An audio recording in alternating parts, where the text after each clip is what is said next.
Warahmatullahi wabarakatuh. Waalaikumsalam warahmatullahi wabarakatuh.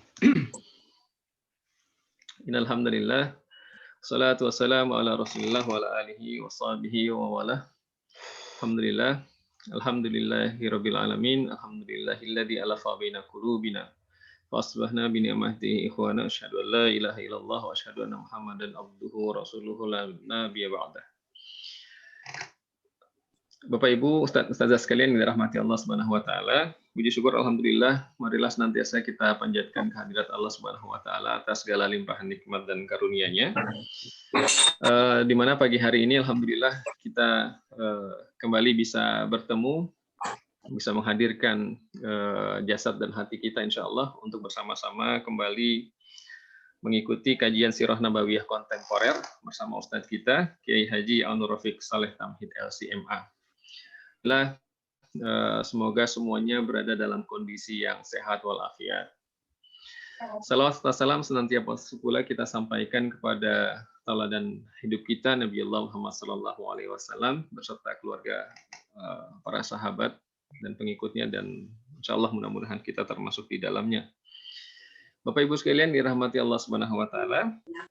Sebelum kita mulai lebih jauh dengan pembahasan kita di pertemuan yang ke-6 ini, mari kita awali bersama dengan sama-sama mengucapkan lafaz basmalah. Bismillahirrahmanirrahim. Bismillahirrahmanirrahim. Untuk kemudian kita dengarkan bersama tasmi' Quran yang akan disampaikan oleh Ustaz Muhammad Salihan Al-Hafidz. Tafadhal Ustaz Salihan. Baik, terima kasih Pak Ilmi. Gimana suara saya? Kedengaran nggak? Alhamdulillah jelas Ustaz. Oke, jelas ya. Baik. Assalamualaikum warahmatullahi wabarakatuh. Waalaikumsalam warahmatullahi wabarakatuh. A'udzu billahi minasy syaithanir rajim. Bismillahirrahmanirrahim. Qul lan yanfa'akumul firaru in farartum minal maut. In farartum minal mauti awil qatli wa idzal la tumatta'una illa qalila. Qul man dzalladzi ya'simukum minallahi in arada bikum su'an aw arada bikum rahmah. ولا يجدون لهم من دون الله وليا ولا نصيرا قد يعلم الله المعوقين منكم والقائلين لإخوانهم هلم إلينا ولا يأتون البأس إلا قليلا أشحة عليكم فإذا جاء الخوف رأيتهم ينظرون إليك تدور أعينهم كالذي يغشى عليه من الموت فإذا ذهب الخوف سلكوكم بألسنة حداد أشحة على الخير أولئك لم يؤمنوا فأحبط الله أعمالهم وكان ذلك على الله يسيرا يحسبون الأحزاب لم يذهبوا وإن الأحزاب يودوا لو أنهم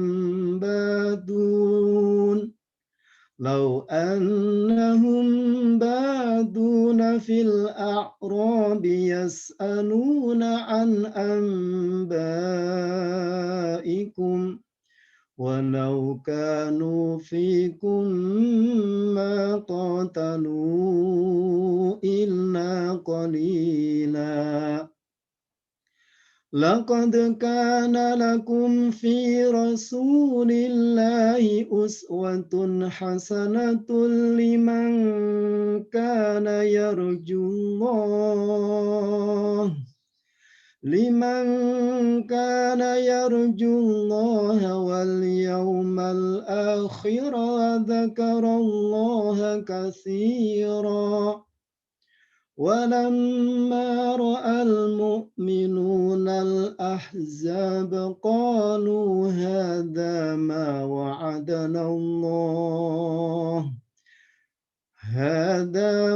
وعدنا الله ورسوله وصدق الله ورسوله وما زادهم إلا إيمانا وتسليما صدق الله العظيم. Terima kasih. Assalamualaikum warahmatullahi wabarakatuh. Waalaikumsalam warahmatullahi wabarakatuh. Jazakallah khair, Ustaz Salihan. Waalaikumsalam. Baik, Bapak Ibu sekalian dirahmati Allah Subhanahu wa taala. Demikianlah kita sudah dengarkan bersama tasmih Quran. Semoga menjadi pembuka pintu keberkahan dalam pertemuan kita di pagi hari ini insyaallah ya. Bapak Ibu yang dirahmati Allah Subhanahu wa taala, tidak terasa nih kalau pertemuan kita ya, kajian sirah nabawiyah kontemporer bersama Ustadz Aun-Nur Rafiq hari ini sudah di pertemuan yang ke-6 gitu ya Bapak Ibu ya, alhamdulillah. Dan peserta kegiatan kajian ini subhanallah ternyata ya menyebar hampir di seluruh Indonesia gitu, termasuk juga ada beberapa dari luar negeri, dari Jepang, dari Australia, dan dari beberapa yang lain gitu insyaallah. Mudah-mudahan keberkahan buat kita dalam rangka untuk senantiasa mengisi waktu-waktu kita dengan hal-hal yang positif gitu ya, mengkaji dan mengaji bersama dengan kita di pagi hari ini insyaallah. Di pagi hari ini kita akan membahas tentang dakwah di Madinah ya. Jadi hari ini adalah hari pertama nih untuk kita masuk di dalam pembahasan tentang dakwah di Madinah. Di pertemuan-pertemuan sebelumnya sudah kita selesaikan pembahasan tentang dakwah di periode Mekah ya. Di dalam pembahasan dakwah di Madinah hari ini, beberapa hal yang nanti akan dibahas oleh Ustadz Aun-Nur adalah yang berkaitan dengan harokah ilmiah, gitu. Terus kemudian daurul masjid, kemudian daurun an-nisa, gitu. Dan beberapa hal yang berkaitan dengan ilmu-ilmu yang berkaitan dengan Al-Quran, hadis, fikih, dan ahkam asyariah, gitu. Jadi saya pikir ini kita masuk di periode Madinah, gitu. Sebagai sebuah awalan nanti akan kita lanjutkan di dalam pertemuan-pertemuan yang selanjutnya. Untuk selanjutnya saya pikir kita langsung saja masuk ke dalam pembahasan bersama dengan Ustadz Aun-Nur Rafiq. Tafadhal Ustadz. Baik, syukran, jazakumullah khair, Pak Hilmi. Assalamualaikum warahmatullahi wabarakatuh. Waalaikumsalam warahmatullahi wabarakatuh. Alhamdulillah, nahmaduhu wa nasta'inuhu wa nastaghfiruh wa na'udzu billahi min syururi anfusina wa min sayyiati a'malina. May yahdihillahu fala mudilla lahu wa may yudlil fala hadiya lahu. Asyhadu an la ilaha illallah wa asyhadu anna Muhammadan abduhu wa rasuluh. Allahumma shalli ala sayyidina Muhammadin wa ala alihi wa sahbihi ajma'in. Amma ba'd. Qala Allah Ta'ala fi Kitabil Karim, a'udzu billahi minasyaitonir rajim. Wa may ya'tasim billahi faqad hudiya ila siratal mustaqim. Shadaqallahul adzim.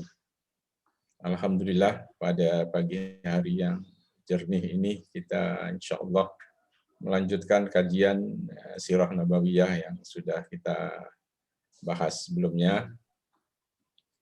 Dan pagi hari ini kita sudah sampai pada kajian dakwah di Madinah. Dakwah di Madinah ini adalah kelanjutan dari dakwah di Mekah yang tentu sudah dibangun oleh Rasulullah SAW, fondasinya dengan sangat kuat dan kokoh, lalu kemudian disempurnakan pada periode Madinah ini. Ya. Karena itu kita lihat bagaimana Rasulullah SAW membangun kekuatan dakwah ini di Madinah. Ya. Dan yang pertama sekali, ya, sesuai dengan pola kajian yang sudah kita lakukan, yaitu mengkaji tentang karakteristik periode Mekah, lalu kemudian kita sekarang mengkaji tentang karakteristik periode Madinah ini, dan hampir dengan pola yang sama. Yang pertama adalah karakteristik periode Madinah di bidang makrifah atau pengetahuan. Ya. Karena seperti sudah pernah dijelaskan, ya, al-ilmu atau al-fahmu ini menjadi syarat atau prasyarat utama bagi sebuah kebangkitan atau perubahan. Ya, perubahan apapun harus dimulai dari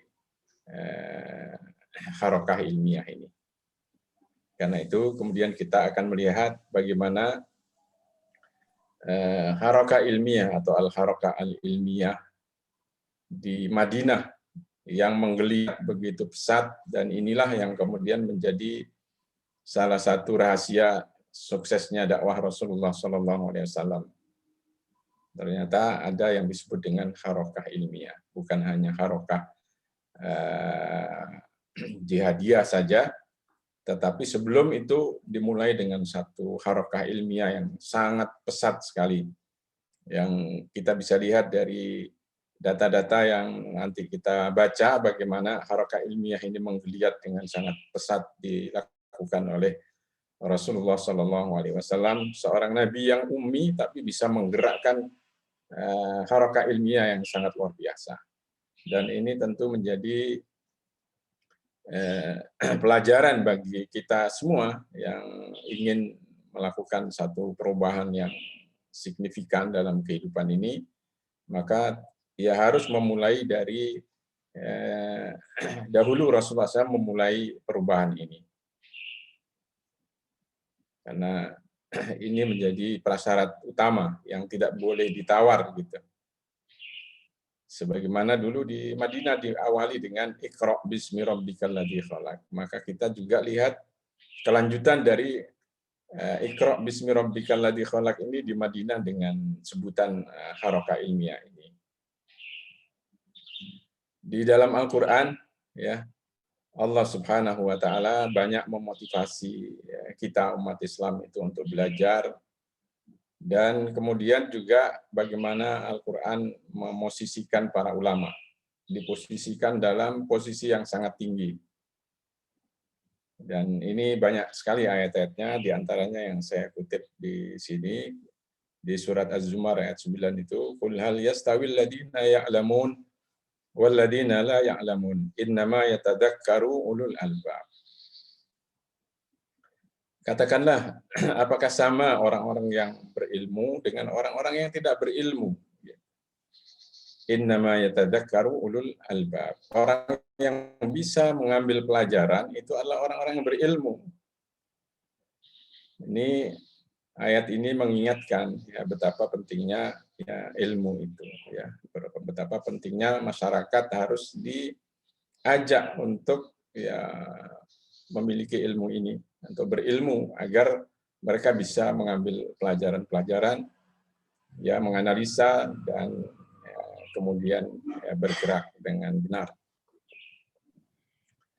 Di ayat yang lain Allah berfirman, yarfa'ullahu alladziina aamanu minkum walladziina utul ilma darajat. Wallahu bima ta'maluna khabir. Allah mengangkat orang-orang yang beriman di antara kamu dan orang-orang yang diberi ilmu.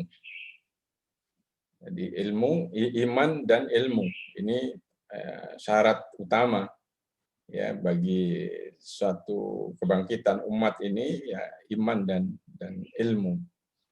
Bahkan diangkatnya bukan hanya satu derajat, tapi Allah menyebutkan di ayat ini darajatin, ya beberapa derajat yang tidak disebutkan di sini berapanya, ya yang jelas derajat yang sangat tinggi.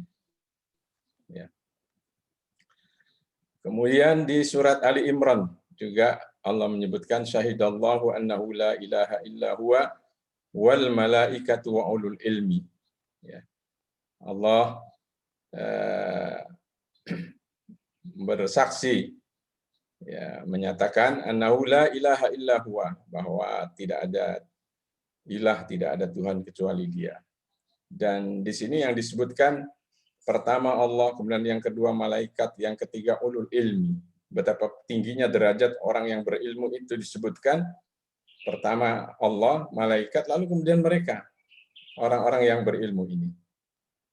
Jadi yang bersaksi ini pertama Allah, yang kedua malaikat, yang ketiga adalah orang-orang yang berilmu. Ayat ini menggambarkan betapa tingginya derajat orang-orang yang berilmu itu hanya satu tingkatan di bawah malaikat.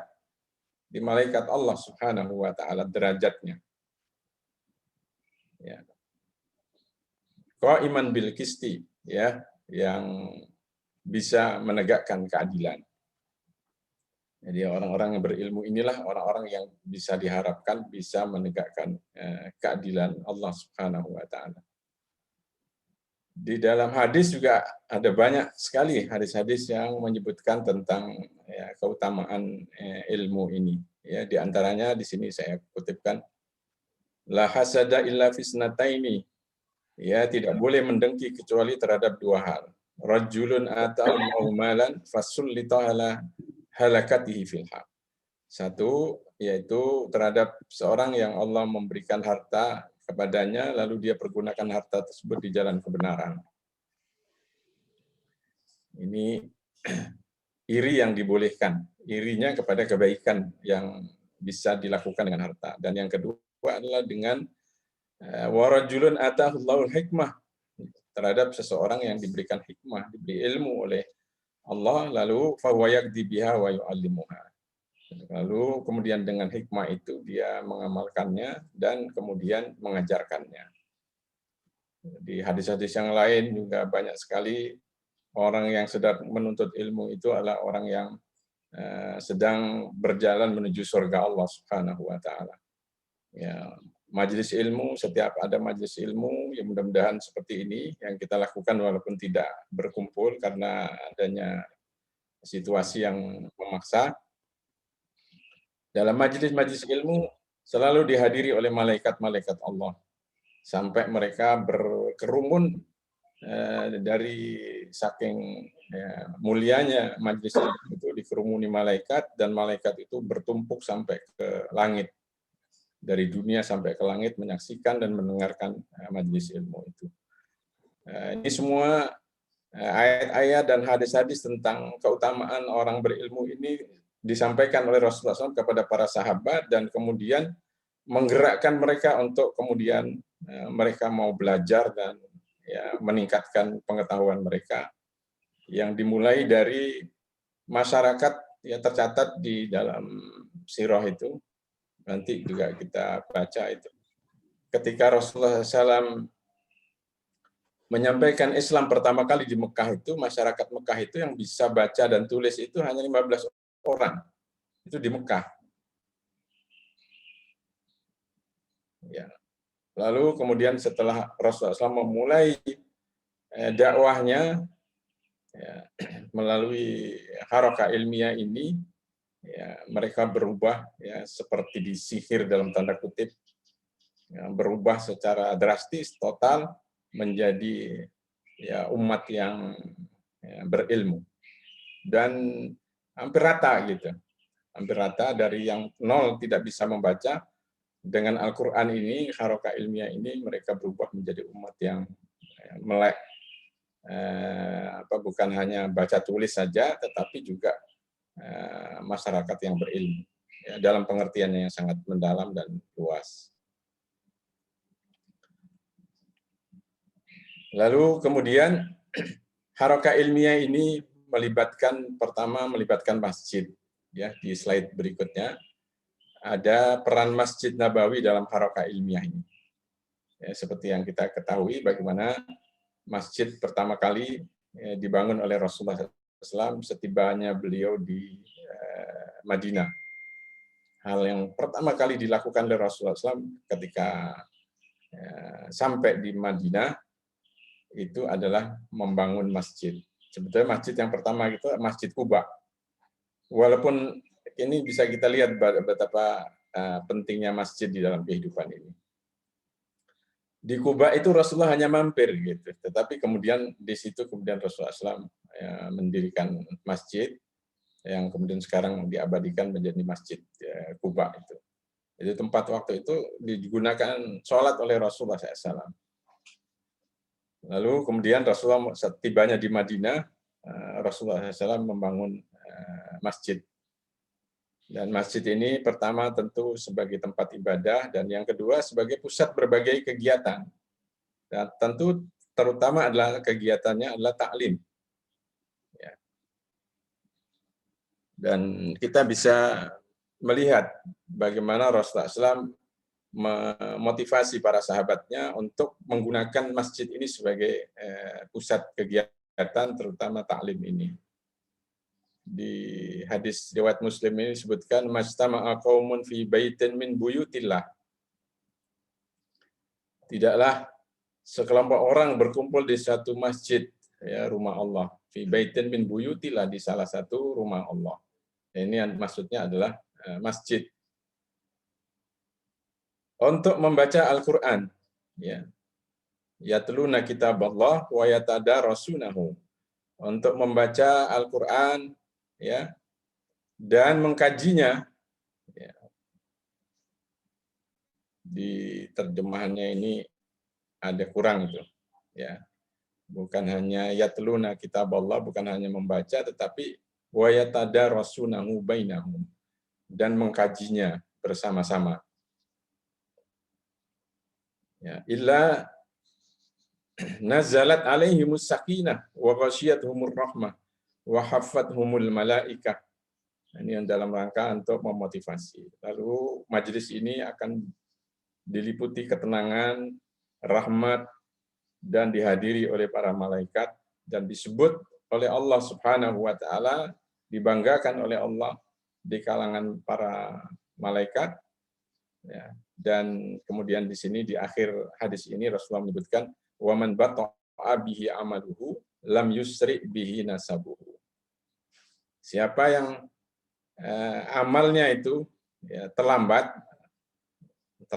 atau membuatnya dia terbelakang gitu, maka nasabnya itu tidak bisa mempercepat dia, tidak bisa meninggikan derajat seseorang, hanya bermodalkan nasab saja.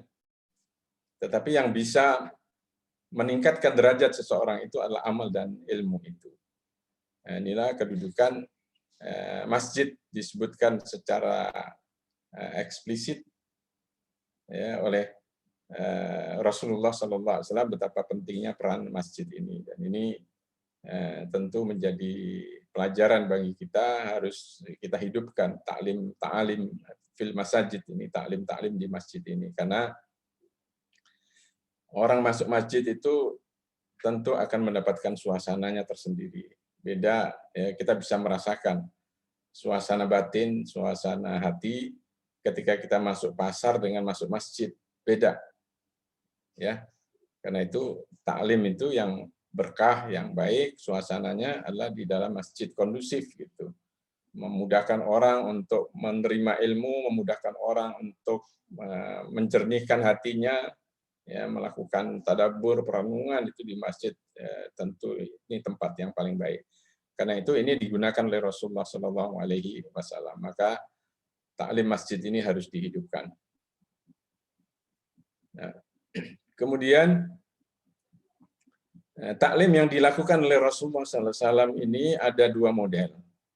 Ya, pertama taklim jama'i, ya, taklim bersama-sama, ya, dalam jumlah yang besar, seperti yang kita bisa lihat di sini saya sebutkan rujukannya itu, ya, ada bisa dibaca di kitab riwayat Imam Bukhari, di beberapa riwayat disebutkan.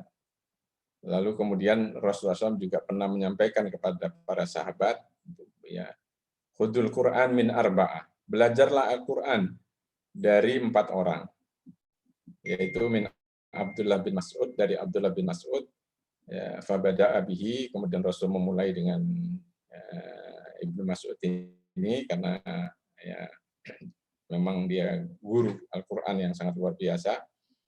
Kemudian wasalim maula Abi Hudzaifah, kemudian Salim maula Abi Hudzaifah, mantan budaknya Abu Hudzaifah. Kita bisa lihat bagaimana orang yang tadinya berderajat sebagai, ya, derajat sosialnya sangat rendah, tapi dengan Islam, dengan Quran ini terangkat derajatnya menjadi guru bangsa, menjadi guru masyarakat Madinah waktu itu. Dan di sini hadis ini mengisyaratkan bahwa yang mengajar di masyarakat Madinah tentu bukan hanya Rasulullah SAW, tapi juga para sahabatnya yang sudah belajar dengan Rasulullah, lalu kemudian mereka bertugas menjadi pengajar-pengajar di masyarakat itu. Karena masyarakat Madinah waktu itu tidak tinggal di satu komunitas, satu tempat, tapi mereka berpencar. Sehingga diperlukan guru-guru ini. Ya. Kemudian yang ketiga, Mu'ad bin Jabal dan Ubaid bin Ka'ab. Ini di antara guru-guru yang disebutkan oleh Rasulullah SAW agar masyarakat belajar dari mereka. Dan ini adalah mengisyaratkan, ya, pembelajarannya dilakukan dalam bentuk taklim jama'i. Ya, dan itu juga dicontohkan oleh Rasulullah SAW. Banyak sekali riwayat menyebutkan bagaimana Rasulullah melakukan taklim di masjid secara jama'i. Suatu saat Abu Hurairah melihat taklim di masjid itu agak sepi gitu. Padahal muadzinnya, murabbinya, ya, gurunya, muallimnya itu Rasulullah SAW. Ini aneh. Ya. Menyaksikan hal ini, kemudian Abu Hurairah berkeliling mengetok pintu-pintu penduduk Madinah. Karena bagaimana pengajarnya Rasulullah, tapi majelis ilmunya sepi, gitu. Tidak seperti biasanya. Nah, ini juga para guru juga jangan mudah putus asa, gitu. Nabi saja ditinggalkan oleh anggota majelis taklimnya, gitu. Murid-muridnya pada nggak datang. Ya, padahal Nabi itu luar biasa harusnya. Nah, karena itu kemudian Abu Hurairah melakukan sesuatu gitu. Pintu-pintu penduduk Madinah diketok oleh Abu Hurairah. Silakan kalian datang ke masjid, katanya. Rasulullah sedang membagi harta. Luar biasa. Dengan bahasa begitu semuanya bergegas mereka. Akhirnya masjid penuh. Mereka bertanya-tanya, ini gimana, kata Abu Hurairah, Rasulullah bagi harta, tapi pengajian, katanya. Tapi ditahan, sudah barangkali nanti setelah pengajian baru harta itu akan dibagi oleh Rasulullah SAW. Abu Hurairah duduk di belakang mesem-mesem aja, berhasil, ya, bahasanya berhasil. Setelah selesai pengajian, Rasulullah tidak membagi harta apa-apa. Lalu kemudian mereka mengerubutin Abu Hurairah dan bertanya, gimana kan tadi kamu katanya Rasulullah membagi harta. Kata Abu Hurairah, bukankah ilmu yang dibagi oleh Rasulullah itu lebih berharga dari harta? Ilmu ini adalah harta yang kekayaan yang luar biasa. Nah, baru mereka tersadar. Nah, dengan cara itu Abu Hurairah bisa membangkitkan semangat mereka lagi, jangan sampai majelis taklim yang gurunya Rasulullah SAW ini sepi. Dan akhirnya sejak itu majelis taklim Rasulullah SAW selalu ramai dihadiri oleh para sahabat. Dengan cara itu, ini cerdasnya Abu Hurairah gitu. Ya, menyaksikan situasi seperti itu dan kemudian menggunakan bahasa. Ini tidak berbohong, tapi dia ingin memahami masalah itu dengan perspektif hakikat gitu. Jadi ilmu itu sendiri, ya Masya Allah, apalagi ilmu yang disampaikan oleh Rasulullah SAW lebih berharga daripada harta itu sendiri. Nah, ini contoh-contoh bagaimana taklim jama'i dilakukan oleh Rasulullah SAW. Begitu juga yang kedua ada taklim infiradi atau khusus. Ada halakoh-halakoh khusus karena memang ini diperlukan untuk pembentukan lebih matang, ya, untuk fokus, ya, untuk pendalaman orang-orang tertentu karena tidak semua orang kapasitasnya sama. Sehingga ada orang-orang tertentu yang kemudian dibina oleh Rasulullah SAW secara khusus dalam rangka pembentukan lebih matang. Ya, dan tentu ini dilihat oleh Rasulullah SAW melalui majelis taklim yang jama'i tadi itu. Dilihat, oh ini ada murid-muridnya ini punya semangat yang tinggi, sering nanya, sering berinteraksi dengan Rasulullah SAW, sehingga Rasulullah memberikan waktu khusus kepada mereka. Salah satunya diantaranya adalah Ibnu Mas'ud, ya, yang kemudian ditaklim khusus oleh Rasulullah SAW, sehingga Ibnu Mas'ud menyampaikan penuturannya bagaimana dia melakukan taklim khusus, halaqah khusus dengan Rasulullah SAW. Wallahi, kata Ibnu Mas'ud, laqad akhadtu min fi Rasulillah SAW bid'an wa sab'ina suratan. Beliau bersumpah, ya, untuk meyakinkan, untuk menegaskan gitu. Demi Allah, saya belajar mengambil dari mulut Rasulullah SAW, jadi taklim khusus ini, sekitar 70 lebih surat dipelajarinya khusus, dihafalkannya secara khusus bersama Rasulullah SAW. Jadi ini bukan di majelis taklim jama'i, tapi di majelis taklim khusus. Dan ini mengisyaratkan kepada kita, ya, agar kita melakukan dua hal ini. Ada taklim jama'i dan ada taklim infiradi atau taklim khas atau khalaqah khassah ini, ya, bagi orang-orang tertentu yang memiliki kapasitas tertentu sehingga harus ditingkatkan kapasitasnya, ditingkatkan perannya, nanti kemudian dia akan menjadi mu'allim. Ya, disiapkan untuk kemudian menjadi mu'allim, muwajjih, murabbi, dan seterusnya. Dan ini adalah contoh dari Rasulullah SAW. Di dalam riwayat yang lain disebutkan, anna Nabiyallahi sallallahu alaihi wasallam qala li Ubay bin Ka'ab. Rasulullah SAW pernah bersabda kepada Ubay bin Ka'ab, ya, innallaha amarani an uqri'akal Qur'an. Sesungguhnya Allah memerintahkan aku agar aku mengajarkan Al-Quran kepadamu. Nah, ini luar biasa. Ini menunjukkan kedudukan, ya, Ka'ab bin Malik ini. Ya, Ubay bin Ka'ab.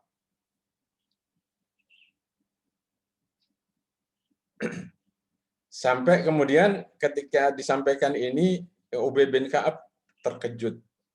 Ya. Lalu kemudian memastikan, qala Allahu samanilak, katanya. Ya Rasulullah, Allah menyebut namaku, menyampaikan ini, menyebut namaku padamu, katanya. Dijawab oleh Rasulullah SAW, qala na'am, iya. Qala waqad dzukirta inda rabbil, qala waqad dzukirtu inda rabbil alamin. Saking senangnya, Masya Allah. Dan kemudian sampai meneteskan air mata. Berarti nama saya disebut oleh Allah Subhanahu wa taala di sana. Dan kemudian Rasulullah SAW melakukan taklim khusus dengan Ubay bin Ka'ab ini. Sampai kemudian dia menjadi salah satu muqri, ya, murabbi Al-Qur'an. Dulu namanya tidak dengan bahasa murabbi atau mu'alim. Dulu namanya guru atau murabbi itu namanya dulu muqri. Jamaknya qurra. Disebutnya di zaman Nabi itu mereka itu adalah qurra atau qari atau muqri. Karena itu Mus'ab bin Umair itu disebut Muqri'ul Madinah, guru yang mengajarkan Al-Quran, Islam di Madinah itu adalah Mus'ab bin Umair disebut sebagai Muqri'. Mereka inilah murid-murid yang belajar khusus dari Rasulullah Shallallahu Alaihi Wasallam. Di fakta yang lain, data yang lain disebutkan bahwa Nabi pernah mengajari awal surat Maryam kepada Buraidah bin Al-Husayb. Dari bagian awalnya diajarkan kepada Buraidah, ya, nggak sampai lengkap satu surat Maryam itu. Lalu kemudian terjadi perang Badar, perang Uhud. Tapi kemudian Buraidah ini, wah ini saya taklimnya tentang surat Maryam ini belum lengkap. Dan barangkali ini dilakukan oleh Rasulullah secara sengaja gitu untuk menumbuhkan minat belajar muridnya gitu. Nggak dipanggil lagi. Dan nampaknya memang itu disengaja oleh Rasulullah Shallallahu Alaihi Wasallam. Hingga akhirnya kemudian Buraidah mendatangi Nabi untuk mempelajari sisanya. Nah, ini adalah metode. Ya, kadang-kadang kalau ada mutarabi nggak datang nggak usah ditanya itu. Nanti supaya dia datang sendiri dengan kesadarannya. Ya, tapi kalau kelamaan ya harus ditegur, harus ditanya. Tapi ini cerdasnya para sahabat. Nggak, ya, memahami, oh Rasulullah nggak manggil saya, berarti saya harus inisiatif. Dan akhirnya Buraidah berinisiatif, ya Rasulullah. Ya, saya belum selesai nih ngaji surat Maryam, dan akhirnya kemudian ditaklim khusus oleh Rasulullah SAW sampai selesai surat Maryam. Nah, ini semuanya adalah bukti, dan masih banyak lagi bagaimana ada beberapa sahabat yang melakukan, dan ada banyak, bukan hanya beberapa, banyak sekali para sahabat yang ditaklim khusus oleh Rasulullah SAW, karena ini memang kebutuhan, ya, sesuatu yang sangat diperlukan untuk takwin itu, takwiniyah, pembentukan lebih matang, lebih khusus, itu memang diperlukan taklim khusus ini. Ya, bahasanya ada yang menyebut sebagai taklim infiradi atau taklim khusus atau khalaqah khassah, dan apa sajalah namanya, yang penting esensinya adalah ini. Jadi di tengah-tengah umat ini banyak orang berpotensi yang kemudian memang harus dilakukan taklim khusus ini atau khalaqah khassah ini. Itu yang kedua. Yang ketiga, dalam bagian dari harakah ilmiah ini, Rasulullah memberikan perhatian yang sangat besar dalam penyebaran ilmu di kalangan kaum muslimin ini. Nah, ini bisa kita lihat dari fakta ini. Yang pertama, ya, Rasulullah menawarkan kepada tawanan Badar untuk menebus dirinya dengan mengajari menulis dan membaca kepada 10 anak kaum muslimin. Ya, dan ini memudahkan pembebasan mereka, subhanallah. Dan sekaligus menghargai betapa ilmu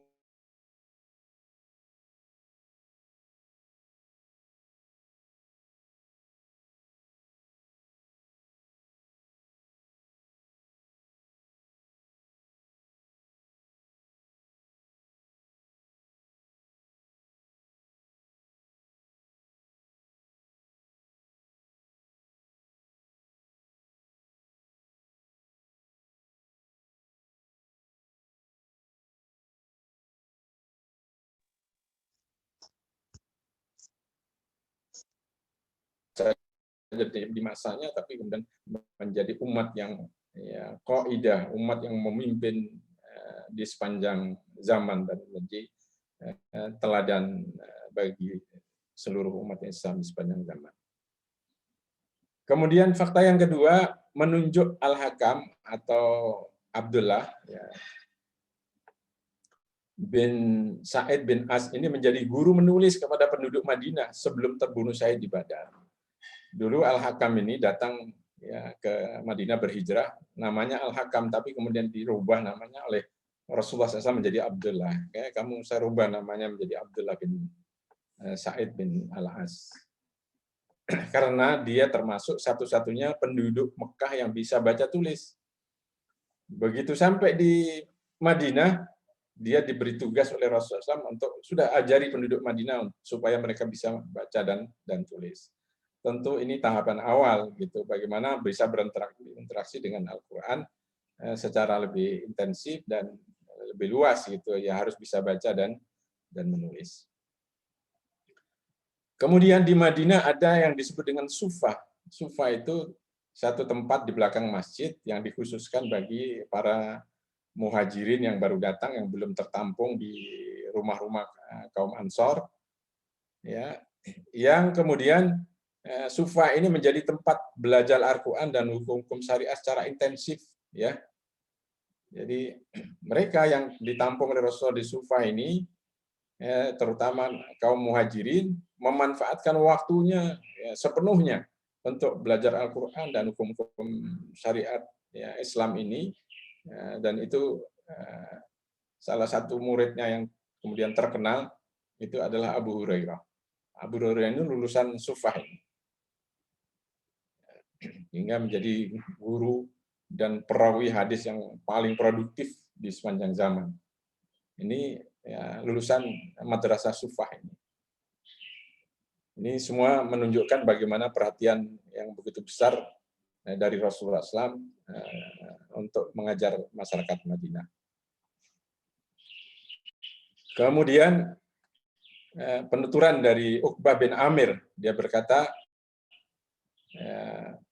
Rasulullah SAW keluar sementara kami sedang berada di Sufah, ya, tempat berteduhnya para fuqara dari kaum muhajirin.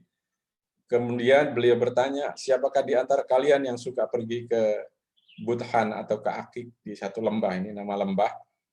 Lalu ia pulang dengan membawa 2 ekor unta yang gemuk-gemuk dengan tanpa membawa dosa dan tidak pula memutuskan silaturahim. Maka kami pun menjawab, kami semua menyukai hal itu. Beliau melanjutkan sabdanya, sungguh salah seorang dari kalian pergi ke masjid lalu ia mempelajari atau membaca 2 ayat dari kitabullah Azza wa Jalla adalah lebih baik baginya daripada 2 unta. 3 ayat lebih baik dari 3 ekor unta, 4 ayat lebih baik dari 4 ekor unta. Dan berapapun jumlah unta. Jadi ini cara Rasulullah memotivasi kaum Sufah. Padahal mereka sudah intensif belajar, tapi masih dimotivasi lagi oleh Rasulullah SAW. Dibanding dengan harta, ilmu itu jauh lebih berharga, kira-kira begitu intinya. Ya, sampai kemudian Rasulullah memberikan gambaran secara empirik gitu. Kamu dapat belajar 2 ayat itu lebih baik daripada 2 unta. 3 ayat lebih baik dari 3 unta. Dan seterusnya begitu. Nah, ini bagaimana Rasulullah SAW memotivasi para sahabat untuk belajar. Kemudian Ubadah bin Somit menjadi guru Sufah. Nah, salah satu di antara guru Sufah itu, madrasah Sufah itu adalah Ubadah bin Somit. Karena Ubadah bin Somit ini menguasai Al-Quran dan bacaannya sangat bagus sehingga dia sering mengimami sholat.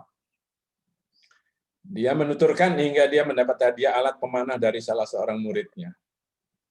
Jadi penghargaan dari seorang muridnya pernah punya alat pemanah itu, dan dari ini saya berikan hadiah. Diterima untuk menghargai oleh Ubadah bin Somit. Kemudian di antara murid Sufah yang terkenal adalah Abu Hurairah dan Hudzaifah bin Al-Yaman. Kita tahu 2 orang sahabat ini sangat spesial. Pertama Abu Hurairah, ya, yang selalu menyertai Rasulullah dan banyak mencatat hadis-hadis Rasulullah terbanyak. Dan Hudzaifah bin Al-Yaman ini adalah kepercayaan Rasulullah SAW dalam menyimpan rahasia nama-nama orang-orang munafik. Dan ini semua adalah lulusan madrasah Sufah ini. Ya, halaqah intensif yang dilakukan oleh Rasulullah bersama mereka. Salah satu gurunya itu adalah Ubadah bin Somit, tentu Rasulullah yang paling utama. Kalau Rasulullah tidak hadir, digantikan oleh Ubadah bin Somit. Ya, jadi di dalam halaqah khassah pun boleh ya bergantian gurunya, ya, sesekali menghadirkan guru yang lain. Guru utamanya tidak hadir, boleh digantikan yang lain. Nah, ini contoh bagaimana Rasulullah mengelola halaqah khassah itu. Tidak seterusnya Rasulullah karena mungkin ada kesibukan tertentu, kemudian dicarikan penggantinya yaitu Ubadah bin Somit.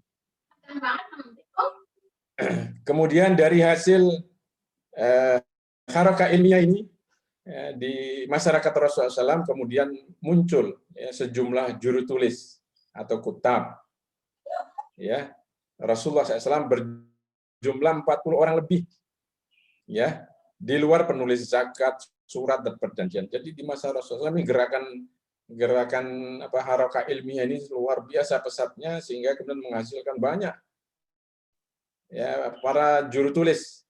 Kalau dibahasakan sekarang ini adalah gerakan administrasi, manajemen dan administrasi gitu. Yang dulu tidak dikenal oleh masyarakat Arab.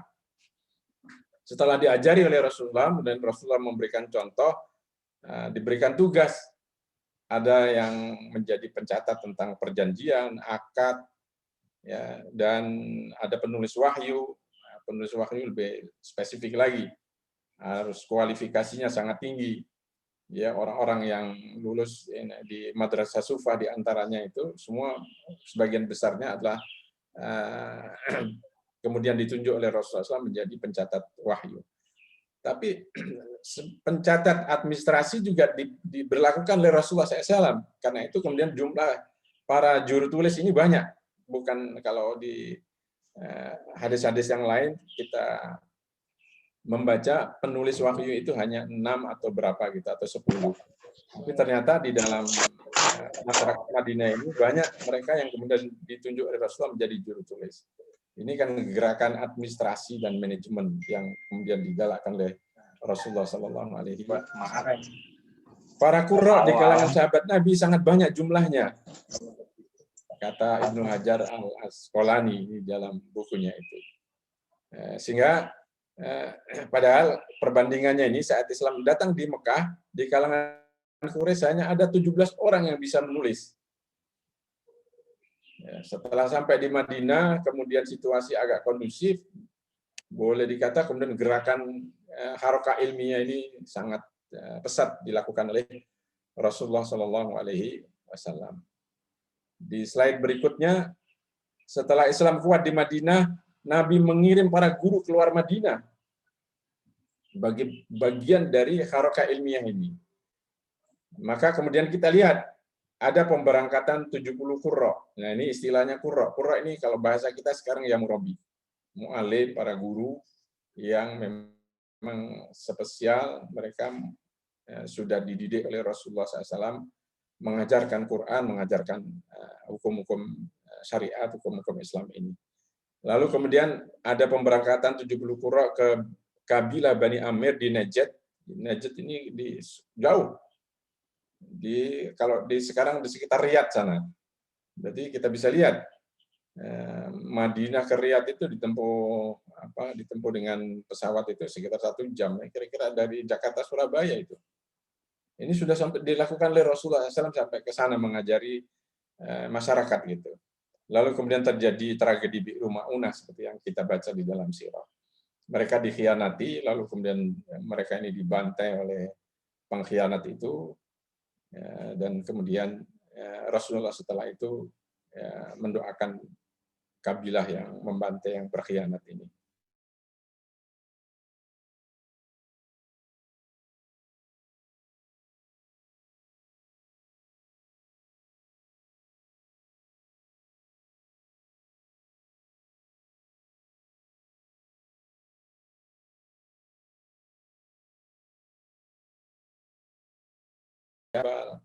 Ke Yaman. Di Yaman pun tidak hanya di Son'a, tapi di beberapa kabilah berpindah-pindah. Ya, Mu'ad bin Jabal dikirim oleh Rasulullah SAW dalam rangka harakah ilmiah ini. Setelah pembebasan Mekah, Nabi menunjuk Mu'ad bin Jabal menjadi guru dan murabi di Mekah untuk mengajarkan Al-Quran dan Islam kepada penduduknya. Setelah pembebasan Mekah, Mu'ad bin Jabal ditanam di Mekah. Sudah, kamu tinggal di sini sampai nanti selesai. Kamu sudah bisa membentuk mukri atau qurra yang lainnya, bisa mewakili kamu di Madinah, baru kemudian kamu kembali ke. Jadi Mu'ad bin Jabal ini ditugaskan, ya, karena Mu'ad bin Jabal ini termasuk mutarabbi yang terbaik dari Rasulullah SAW, sehingga banyak mendapatkan tugas keluar. Salah satunya di Mekah ini. Kemudian menunjuk Mu'ad bin Jabal dan Abu Musa al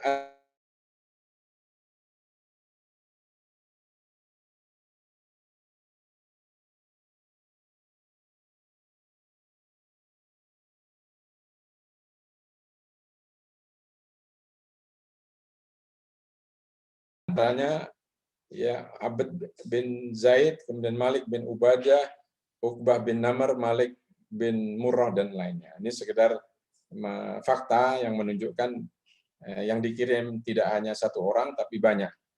Karena memang mereka menghadapi tugas yang cukup banyak. Nah, inilah gambaran dari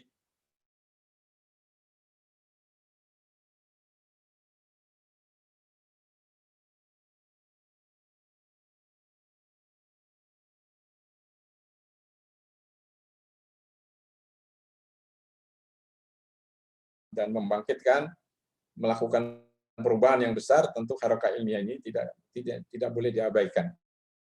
Harus menjadi agenda utama. Berikutnya, slide berikutnya, bagaimana antusiasme para sahabat dalam tafakuh fiddin ini kita bisa lihat. Pertama dari Abu Hurairah. Abu Hurairah ini paling banyak mengetahui hadis Nabi Shallallahu Alaihi Wasallam. Padahal beliau ini bergabung dengan Rasulullah Shallallahu Alaihi Wasallam, baru bergabung dengan Nabi itu setelah Rasulullah menaklukkan benteng Khaybar. Tapi dia bisa melakukan akselerasi, ya. Dan bagaimana yang kedua, para sahabat sibuk berdagang, bergantian mendatangi majlis ilmu Nabi SAW, sebagaimana yang dilakukan oleh Umar bin Khattab dan tetangganya yang tinggal di dataran tinggi Madinah. Jadi Umar itu tinggal di dataran tinggi Madinah bersama dengan tetangganya, dan dia bergantian. Nah, ini menggambarkan bagaimana antusiasme mereka. Jadi kalau di kita sekarang ini, kalau sudah lelah dagang,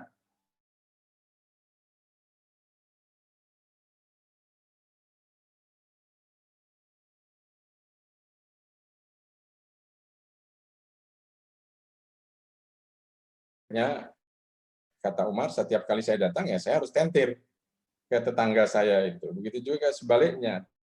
Kalau datang Umar menyampaikan, mentransfer ilmu yang didapat dari Rasulullah Shallallahu Alaihi Wasallam. Ini menggambarkan bagaimana antusiasme para sahabat dalam belajar ini dari Rasulullah Shallallahu Alaihi Wasallam. Para sahabat melakukan aktivitas harian mereka di siang hari dan memanfaatkan waktu malam mereka untuk belajar dan ibadah. Dituturkan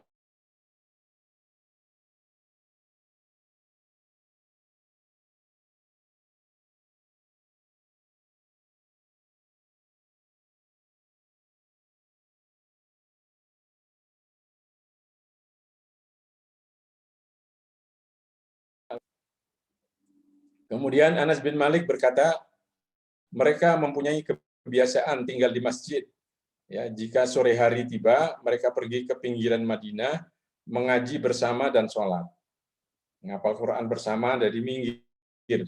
Ayo kita cari tempat yang agak sepi. Biasanya kalau tahfidz Quran itu memang perlu suasana ini ya, suasana sepi, sehingga mereka cari pinggiran Madinah itu.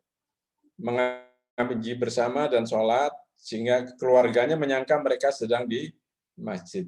Sedang orang masjid menyangka mereka sedang bersama keluarganya. Ini penuturan Anas bin Malik.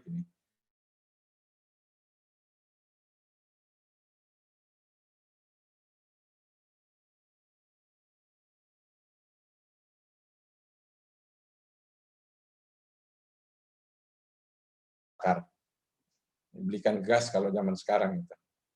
Untuk Rasulullah SAW. Ditaruh aja di depan kamar Rasulullah SAW, lalu kemudian Rasulullah paham, oh ini dari murid-muridnya. Lalu digunakan untuk masak. Ini gambaran bagaimana di tengah kesibukan mereka, mereka tidak melupakan kewajiban untuk taklim ini. Nah, ini bedanya dengan kita sekarang.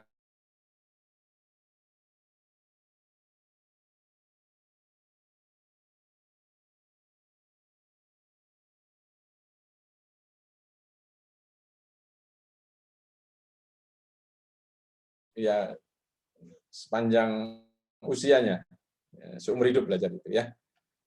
Abdullah bin Mas'ud menjadi tokoh di kalangan qurra paling alim dan paling terkenal. Ini menghasilkan ya, para sahabat yang kemudian menjadi tokoh murabi terkenal. Ya.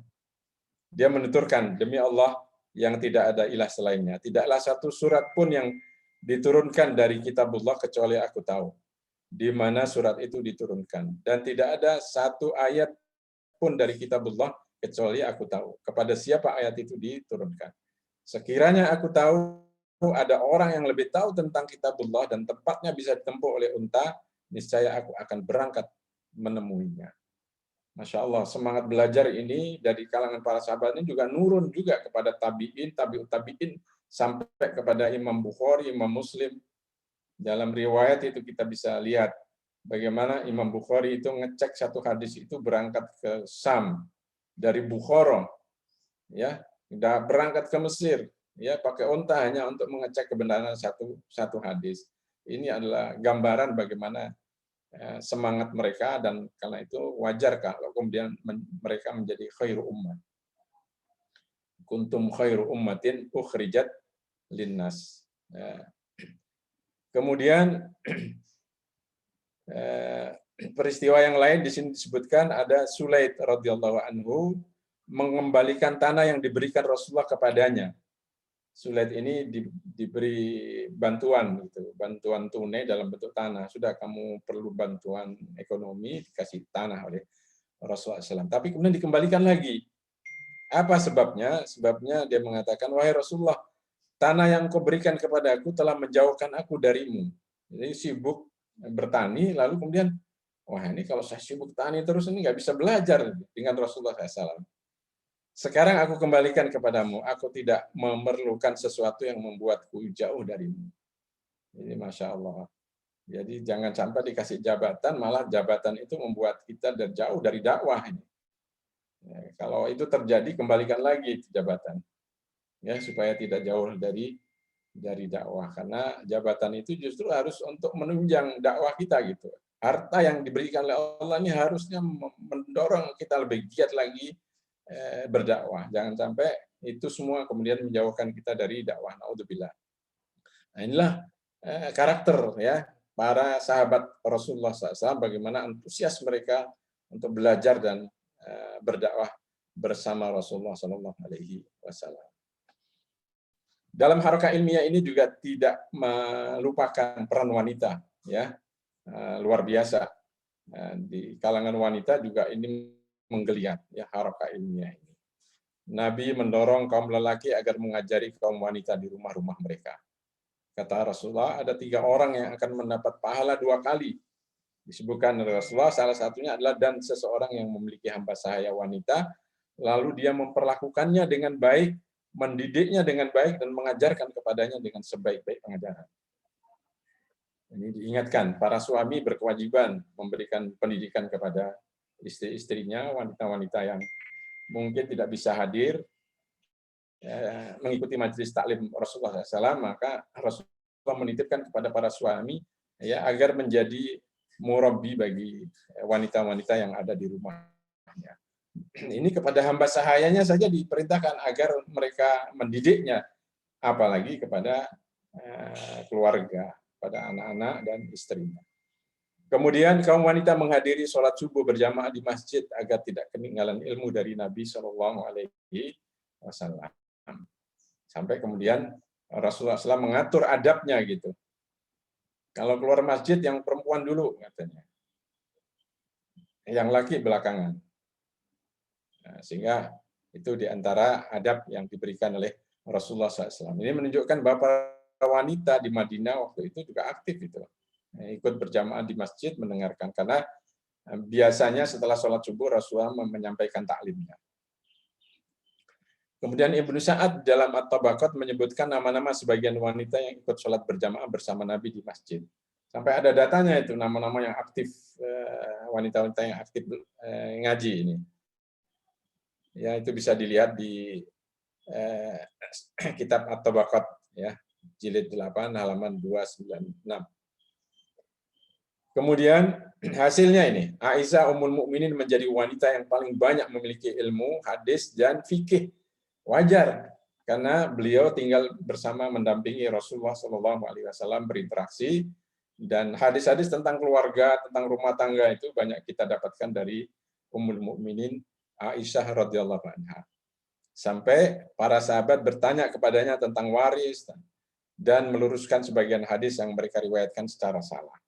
Aisyah pun sering meluruskan pemahaman para sahabat, ya, ketika memahami hadis-hadis tertentu yang dianggapnya salah, pemahamannya seperti ini. Nah, itu disampaikan oleh Aisyah. Ini menunjukkan peran wanita juga sangat besar. Ya. Aisyah itu meriwayatkan sekitar 2.210 hadis. Nah, itu luar biasa. Dan ini hafal. Berarti bukan hanya Al-Quran yang dihafal oleh Ummul Mukminin Aisyah, tapi juga hadis. Hadisnya 2.000. Kita yang arba'in saja nggak hafal-hafal nih.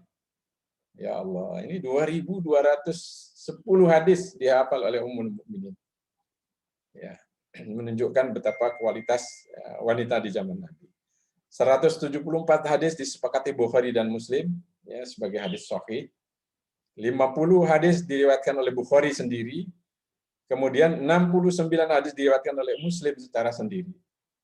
Ya, totalnya ada 2.210 hadis. Ini data-data yang kita peroleh dari beberapa riwayat. Ya. Kemudian ada juga wanita lain namanya Nusaibah binti Ka'ab radhiyallahu anha atau Ummu Atiyah al-Ansariyah, wanita Ansor. Kalau Ummul Mukminin Aisyah, wanita muhajirah. Ini termasuk fuqaha as-sahabah, termasuk sahabat wanita yang masuk dalam jajaran fuqaha, gitu, ahli fikih. Ini jarang di tempat kita sekarang nyari wanita yang bergelar atau memiliki derajat fuqaha atau faqihah, itu jarang. Tapi di zaman Nabi sudah ada. Hadis-hadisnya diriwayatkan dalam kutub as-sittah. Jadi hampir semua hadis meriwayatkan riwayat Nusaibah binti Ka'ab ini. Ini menggambarkan bagaimana peran wanita dalam halqa ilmiah ini. Kemudian Ummul Fadl binti Al-Haris, hadis-hadisnya juga diriwayatkan di dalam kutub as-sittah. Kemudian Umrah binti Abdurrahman, banyak menghafal dan meriwayatkan hadis di bawah asuhan Aisyah. Nah, ini mutarabiyah khususnya Aisyah radhiyallahu anha. Ini ditarbiyah secara khusus oleh Aisyah dan kemudian dia menjadi, ya, wanita rujukan ulama sirah seperti Urwah dan Az-Zuhri. Ya, khususnya dia menekuni mengkaji sirah ini, Umrah binti Abdurrahman ini. Sehingga riwayat-riwayat sirah itu banyak mengambil dari wanita ini, yaitu Umrah binti Abdurrahman radhiyallahu anha. Dan ini hasil dari tarbiyah Aisyah radhiyallahu anha. Kemudian Ayub bin Suwaid meriwayatkan dengan sanadnya sampai kepada Az-Zuhri bahwa Al-Qasim bin Muhammad berkata kepadanya sebagai anak muda, "Wahai anak muda, aku melihatmu sangat antusias mempelajari ilmu. Maukah aku tunjukkan kepada gudang ilmu?" Ini salah seorang tabi'in ini. Kemudian saya menjawab, "Mau." Kemudian dia berkata, "Belajarlah dari Umrah binti Abdurrahman, karena dia pernah diasuh Aisyah." Ya, diasuh dalam pengertian asuhan ilmu tadi itu, ya, tarbiyah.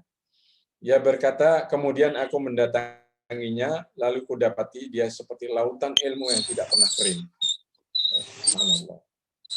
Harusnya memang harus lahir nih wanita-wanita seperti ini. Sampai kaum lelaki pun harus belajar dari mereka. Kemudian ada Asma binti Yazid al-Ansariyah, dikenal sebagai orator. Ya, ini orator bukan hanya di zaman kita sekarang saja, di kalangan sahabiyah juga ada ini oratornya. Belajar langsung dari Rasulullah SAW dan meriwayatkan sejumlah hadis. Nah, ini kita bisa lihat dari bukunya Ibnu Hajar Al-Asqalani ini sebetulnya ini, Asadul Qabah ini.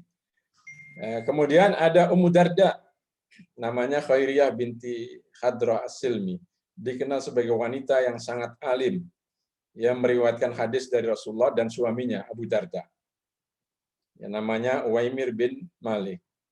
Sejumlah tabi'in meriwayatkan hadis darinya. Jadi ini juga menjadi salah satu perawi hadis, dan dia menjadi seorang alimah, gitu. Seorang alim, wanita alim. Kemudian Ibnu Abdul Bar meriwayatkan dengan syaratnya sampai kepada Aun bin Abdullah, ia berkata, "Kami pernah mendatangi Ummu Darda." Ini tabi'in ini, mengatakan, kami pernah mendatangi Ummu Darda, lalu kami berbincang di sisinya. Kemudian kami berkata, apakah kami telah membuatmu bosan, wahai Ummu Darda? Ia menjawab, kalian tidak membuatku bosan. Sungguh aku pernah belajar ibadah di Madinah, dan aku tidak merasakan sesuatu yang paling menyenangkan jiwaku selain dari membahas ilmu. Luar biasa. Ya, antusias belajarnya, etos belajarnya luar biasa nih seorang wanita, ya, Ummu Darda ini. Yang keenam, memperhatikan kecakapan ilmu dalam memberikan tanggung jawab. Ya, dalam rangka memberikan penghargaan kepada ilmu ini, Rasulullah SAW memberikan tugas kepada para sahabat juga memperhatikan kapasitas keilmuan ini dalam rangka menghargai ilmu itu sendiri, dan memang ya seharusnya begitu. Dalam manajemen pun seperti itu, dalam kepemimpinan pun seperti itu. Ya, pengetahuan Al-Quran dan hukum Islam termasuk kecakapan paling penting yang menjadi pertimbangan dalam memberikan berbagai tanggung jawab. Ya, seperti kenapa Mu'ad dikirim ke Mekah, kenapa dikirim ke Yaman dan lain sebagainya, itu adalah pertimbangan ini. Ya, maka kemudian Mu'ad bin Jabal dan Abu Musa al-Asy'ari tunjuk sebagai guru dan murabbi di Yaman. Kemudian Nabi mengutus Ali bin Abi Thalib ke kabilah Hamadan, mengajak mereka masuk Islam, lalu mereka masuk Islam.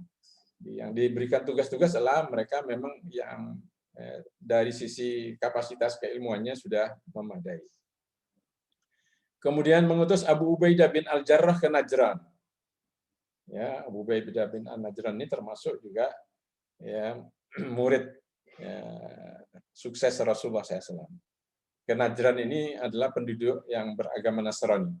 Kebanyakan berpenduduk agama Nasrani, dan yang banyak berdialog atau bisa berdialog dengan mereka adalah Abu Ubaidah bin Al-Jarrah. Karena itu yang diutus adalah Abu Ubaidah, bukan Ali. Ini adalah pertimbangan tentang kecakapan ilmiah tadi itu.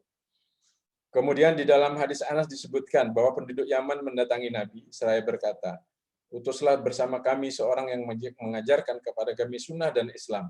Lalu Nabi memegang tangan Abu Ubaidah seraya bersabda, orang ini kepercayaan umat ini.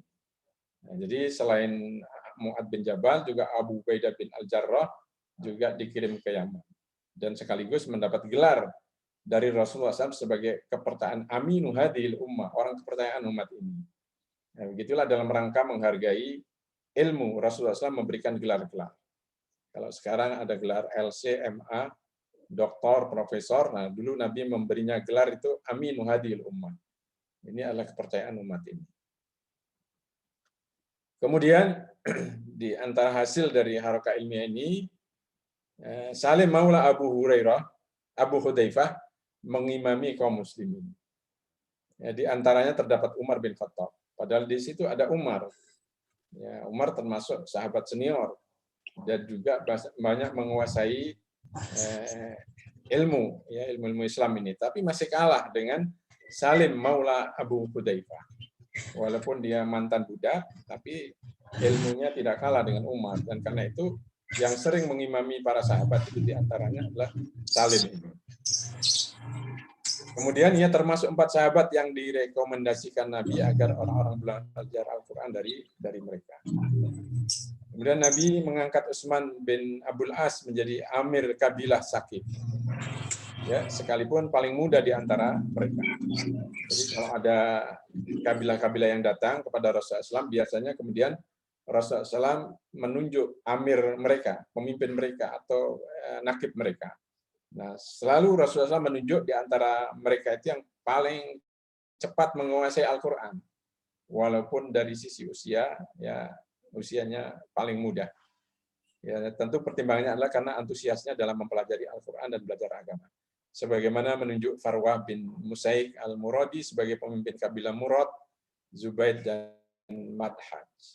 Begitu juga kenapa Rasulullah SAW menunjuk Usamah bin Zaid itu menjadi panglima, ya karena ya, kapasitas keilmuannya di antaranya. Kemudian yang kedua, ya Pak Hilmi, ini jam berapa ini? Masih ada waktu ya. Kemudian ilmu-ilmu yang menjadi perhatian kaum muslimin, tentu yang pertama adalah Al-Quran.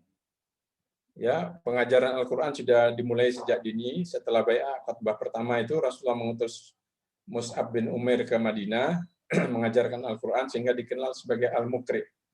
Jadi guru-guru Al-Quran ini disebut dengan Muqri istilahnya. Ya, kalau sekarang banyak istilahnya. Jarang istilah ini dipakai qurra atau qari. Tapi sekarang ada penyimpangan istilah itu. Biasanya disebut dengan qari itu yang pandai membaca Al-Quran dengan lagu-lagu itu. Tapi belum tentu paham Al-Quran. Tapi suaranya bagus. Nah, kalau dulu disebut mukri atau qari itu pasti menguasai Al-Quran. Yang pertama yang jelas pasti hafal Quran, yang kedua paham Al-Quran dan mengamalkan Al-Quran. Di Madinah terdapat Darul Qurra. Ya, Darul Qurra. Ya, Ibnu Ummi Maktum berhijrah ke Madinah setelah perang Badar dan tinggal di Darul Qurra ini. Termasuk digunakan untuk penampungan para muhajir yang datang dan belum dapat jatah rumah di Madinah. Darul Qurra ini menggunakan rumahnya Makhramah bin Naufal. Kemudian fakta ini menunjukkan bahwa Al-Qurra telah menjadi entitas dan tabaqah, menjadi kalangan tersendiri, itu tingkatan ilmuwan sendiri, ya, ulama tersendiri, sehingga memunculkan istilah Al-Qurra itu sendiri. 4 qurra yang terkenal ya adalah Ubay bin Ka'ab, Abdullah bin Mas'ud, Salim Maula Hudzaifah, dan Mu'ad bin Jabal. Kemudian metode pengajaran yang dilakukan oleh Rasulullah SAW, Nabi menyampaikan tafsir ayat secara langsung kepada para sahabat, atau yang kedua para sahabat bertanya lalu Nabi menjawab. Ini diantara metode pengajaran yang dilakukan oleh Rasulullah SAW. Dengan arahan Nabi, para sahabat mempelajari Al-Quran, menghafal dan memperhatikan qiraat, tafsir, dan makna-maknanya. Ya, sejak adanya qiraat, tafsir, dan makna-makna Al-Quran itu sudah dimulai oleh Rasulullah SAW. Dan sebagian sahabat telah menguasainya di masa Nabi, seperti Ubadah bin Samit Al-Khazraji. Jadi karena itu dia selalu menjadi imam. Pertama bahasanya bacaannya bagus, dia juga menguasai qiraat, yaitu qiraat sab'ah dan lain sebagainya itu. Kemudian menguasai tafsir. Kemudian orang yang paling berhak menjadi imam adalah orang yang paling menguasai Al-Quran. Ya, aqra'uhum li kitabillah, bahasanya begitu. Bahkan kalau Rasulullah menguburkan dalam penguburan massal itu para syuhada, Rasulullah selalu bertanya, mana yang paling banyak hafalannya atau pemahamannya tentang Al-Quran. Rasulullah kemudian mendahulukan. Yang kedua sunnah, ya, yang dipelajari adalah sunnah. Sunnah ini sebagai sumber kedua dalam penetapan syariah, dan ini insya Allah sudah kita ketahui. Ya, tentu di antara sahabat yang paling banyak menguasai sunnah adalah Abu Hurairah. Siapa yang banyak menguasai menghafal hadis, maka dialah orang yang paling banyak menguasai sunnah ini. Ya. Nah, ini Abu Hurairah menuturkan kenapa dia kemudian banyak menghafal hadis itu. Ya, dari Abu Hurairah bahwa dia berkata, ditanyakan, wahai Rasulullah, siapakah orang yang paling berbahagia dengan syafaatmu pada hari kiamat? Rasulullah SAW menjawab, aku telah menduga, wahai Abu Hurairah, bahwa tidak ada orang yang mendahuluimu dalam menanyakan masalah ini. Ini menggambarkan bagaimana antusiasme Abu Hurairah pada masalah-masalah agama ini. Karena aku lihat betapa besar perhatianmu terhadap hadis. Ya, orang yang paling berbahagia dengan syafaat pada hari kiamat adalah orang yang mengucapkan la ilaha illallah dengan ikhlas dan dari hatinya atau jiwanya. Kemudian dalam riwayat yang lain disebutkan dalam menghafal hadis Abu Hurairah itu pernah sering lupa gitu. Ya, pernah sering lupa, lalu kemudian dia mengadukan masalah ini kepada Rasulullah SAW, lalu kemudian didoakan oleh Rasulullah SAW, sehingga kata Abu Hurairah, sejak itu saya nggak pernah lupa. Ini menjadi rahasia. Ya, menjadi rahasia kenapa Abu Hurairah banyak menghafal hadis itu karena didoakan Rasulullah SAW. Dan sampai saat itu Abu Hurairah juga sampai nggak sempat belajar baca tulis, dia mengandalkan hafalan. Ini penuturannya ini. Ya.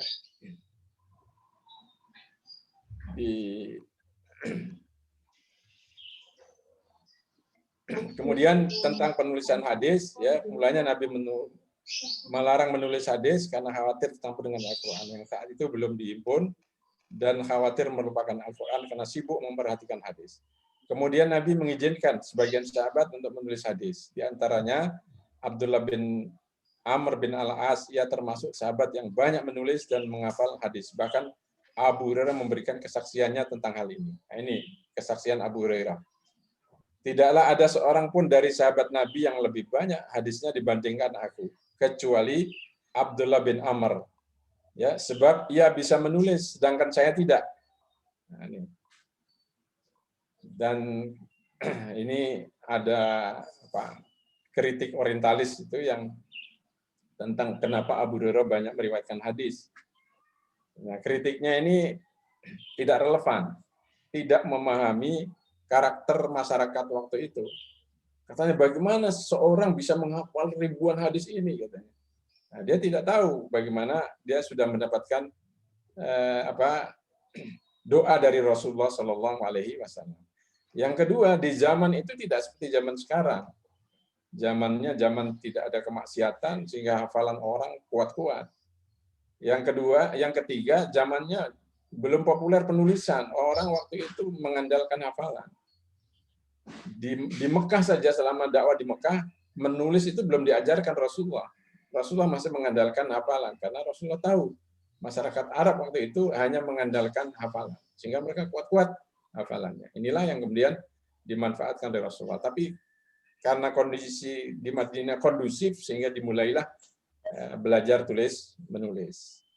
Kemudian yang dikaji juga Al-Maghazi ya tentang sirah sejarah peperangan Rasulullah SAW dan kemudian syair. Ya, saya singkat saja karena waktu. Di antaranya juga syair dipelajari. Nah, ini kenapa syair juga dipelajari oleh Rasulullah SAW dan para sahabatnya diperintahkan untuk belajar syair ini karena syair zaman itu merupakan media mainstream kalau istilah sekarang ini.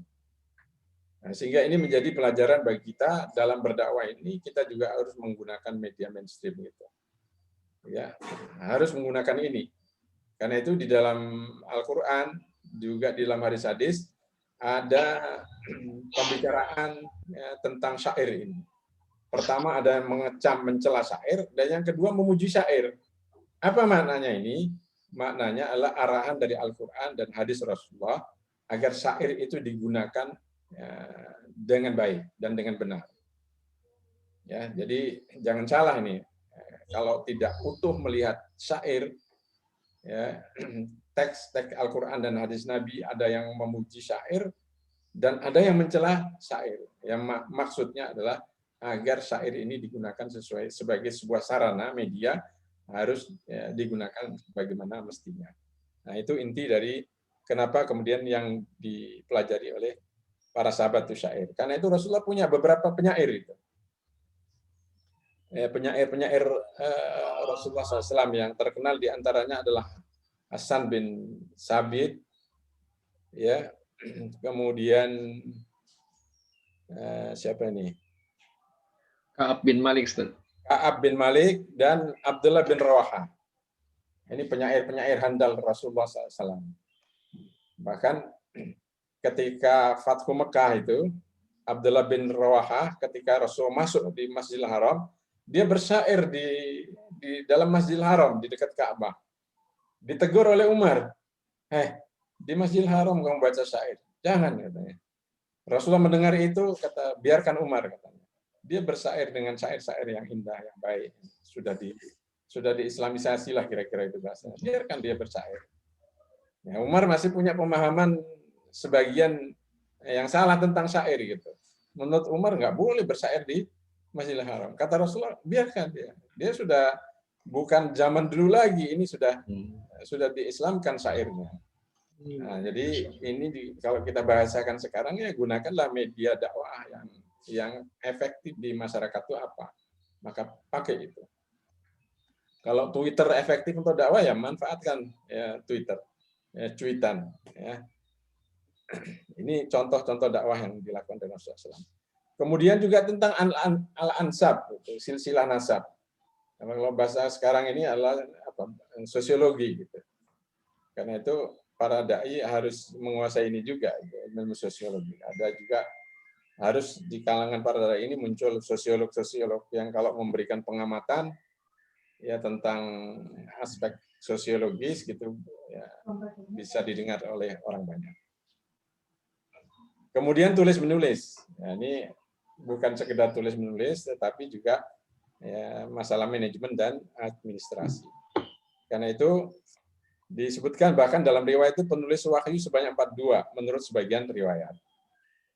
Kemudian Abdullah bin Arqam dan Zaid bin Sabit menjadi penulis surat-surat. Kemudian Mughirah bin Syu'bah dan Al-Husain bin Namir menjadi penulis hutang piutang dan semua akad di masyarakat. Ini kita dari sini kita bisa mendapatkan gambaran betapa suksesnya harokah ilmiah di masa Rasulullah SAW. Lalu kemudian memunculkan para ahli, expert dan spesialis gitu di bidangnya. Ya, di halaman terakhir itu Rasulullah SAW memberi contoh bagaimana hasil dari harokah ilmiah ini. Kata Rasulullah, "Arhamu ummati bi ummati Abu Bakar." Ya, di antara umatku yang paling belas kasih terhadap umatku yang lain adalah Abu Bakar. Sedangkan yang paling tegas terhadap perintah Allah adalah Umar. Ini hasilnya nih. Kemudian yang paling pemalu adalah Utsman. Yang paling mengetahui halal haram adalah Mu'ad bin Jabal. Nah, ini kan kajian-kajian spesialis gitu. Mu'ad bin Jabal kemudian menjadi ahli fikih tentang halal haram. Kemudian yang paling mengetahui tentang faraid ya adalah Zaid bin Sabit, serta yang paling bagus bacaannya adalah Ubay bin Ka'ab. Dan setiap umat memiliki orang kepercayaan, sedangkan orang kepercayaan umat ini adalah Abu Ubaidah bin Al-Jarrah. Sebenarnya ini bingkai yang diisyarat dari Rasulullah di tengah-tengah umat ini harus ya, tarbiyah atau harakah ilmiah ini harus menghasilkan para expert, spesialis, ahli di bidangnya masing-masing. Karena itu kebutuhan ya, umat juga di tengah-tengah dakwah ini. Demikian gambaran umum tentang harakah ilmiah di masa Rasulullah SAW. Mudah-mudahan bermanfaat untuk memberikan gambaran secara umum. Ya, jazakumullah khair. Dan saya kembalikan kepada Pak Elmi. Baik, alhamdulillahirabbil alamin. Jazakallah khair Ustaz. Insyaallah ya, Bapak Ibu. Sangat detail gitu ya apa yang dipaparkan oleh Ustadz tadi terkait dengan harokah ilmiah di periode Madinah ya, luar biasa gitu ya, apa yang sudah dilakukan oleh Rasulullah dalam rangka mendidik para sahabatnya yang kemudian sudah kita dapatkan tadi itu banyak menghasilkan para fakih, fuqaha gitu ya, terus kemudian ulama dan bahkan para ahli. Bapak Ibu sekalian dirahmati Allah Subhanahu wa taala. Sekarang sudah jam 7 ya, jam 7 tepat nih Ustadz gitu. Masya Allah. Jadi kita masih punya waktu Ustadz. Betul. 30 menit ke depan untuk bisa bertanya jawab gitu.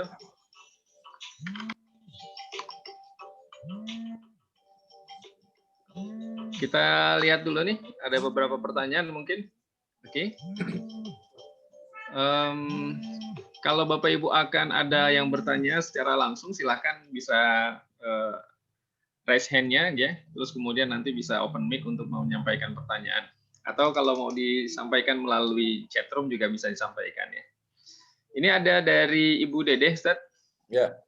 Pertanyaannya, siapakah yang menuliskan hadis Nabi yang direwayatkan oleh Abu Hurairah?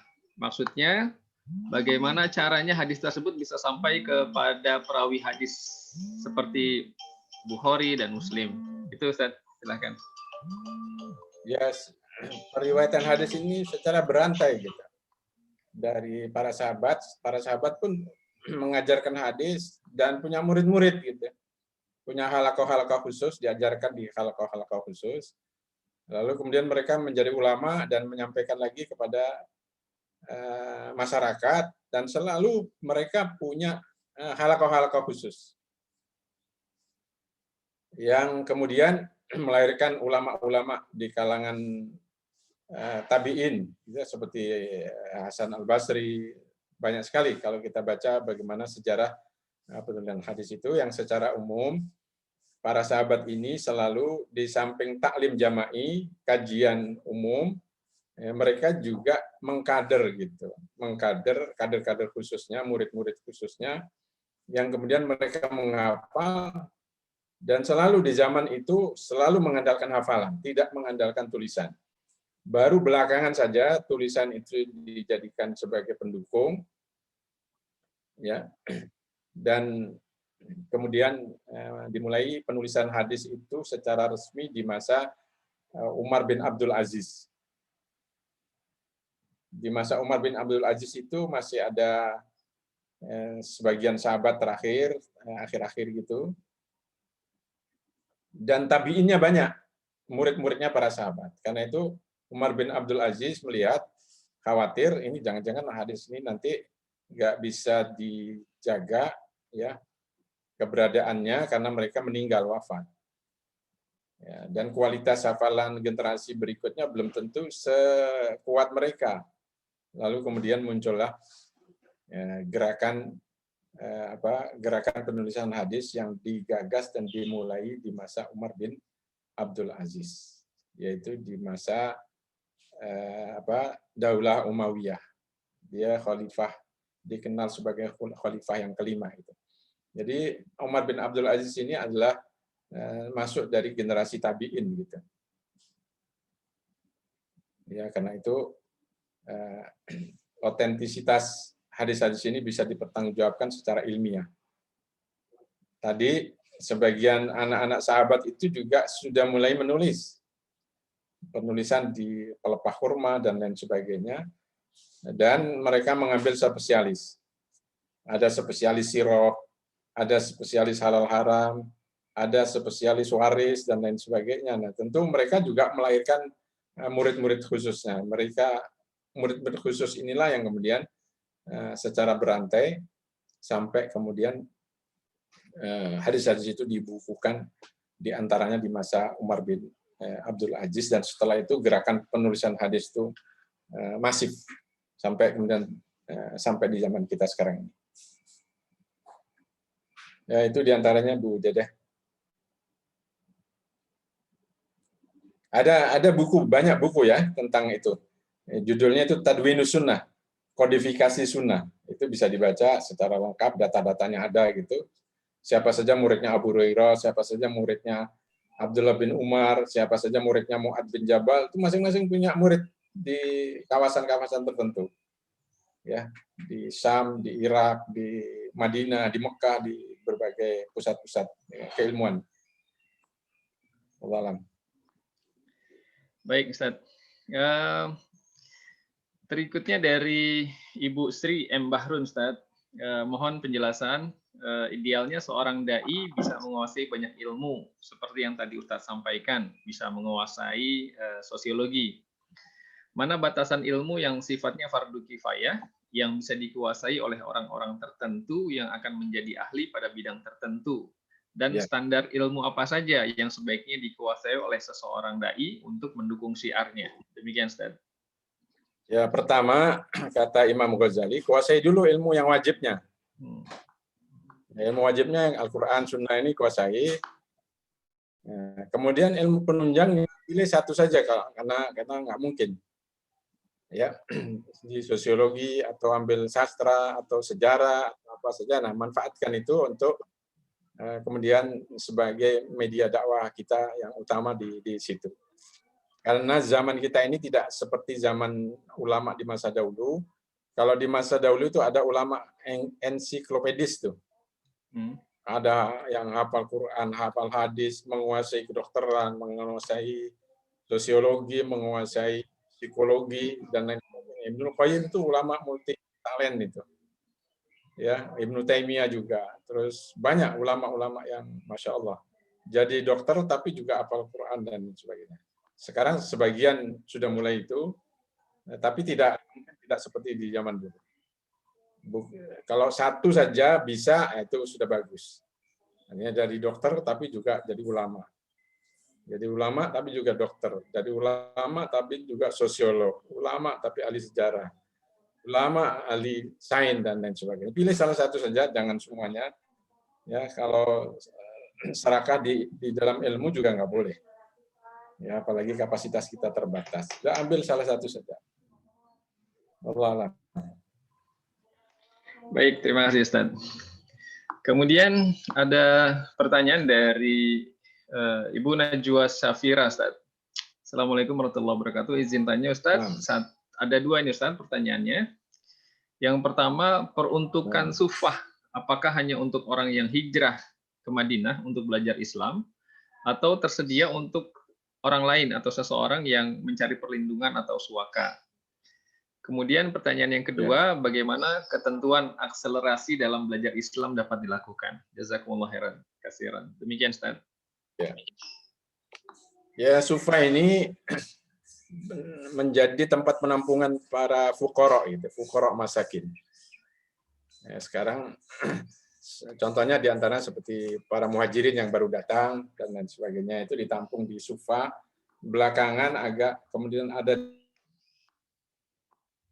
menjadi bukan hanya menampung secara sebagai tempat tinggal saja, tapi itu menjadi pusat ya, kegiatan tarbiyah, taskif dan lain sebagainya. Itu yang paling inti. Jadi, karena yang datang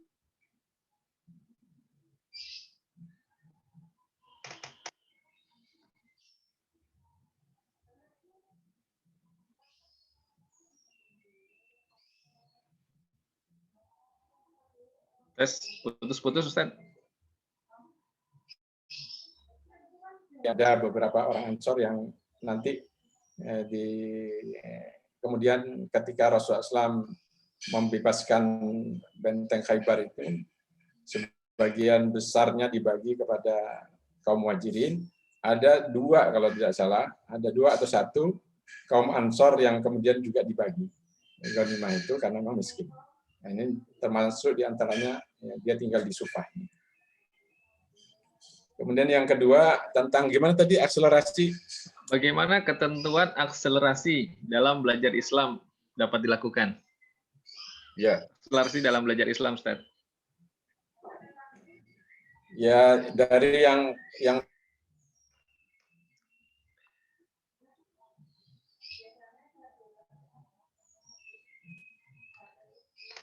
Suaranya terputus, Ustaz.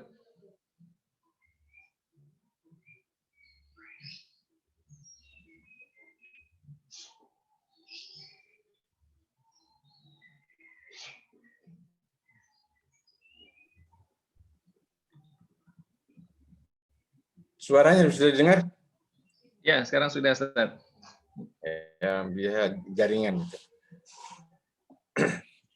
Ya, akselerasi tentu dimulai dari hal yang bersifat ya, prinsip, ya, usul, kemudian berkembang kepada hal-hal yang penunjang dan lain sebagainya. Dan tentu akselerasi ini berbeda dari satu orang ke orang yang lain. Ya, akselerasi kepada orang yang katakanlah orang yang berlatar belakang pesantren beda dengan orang yang berlatar belakang sains dan teknologi misalnya. Akselerasinya berbeda-beda. Tetapi intinya adalah ya, bagaimana mereka punya semangat berinteraksi dengan Islam ini, dengan Al-Quran ini dengan baik. Jadi menjadikan ajaran atau belajar Islam ini untuk diamalkan, itu yang paling penting. Setelah itu baru kemudian penguasaan secara ilmiah baru dimulai. Tapi yang paling inti adalah semangat untuk berkomitmen dengan Al-Quran, Sunnah ini dilakukan. Gitu. Baik. Mungkin pertanyaan akselerasi ini tadi itu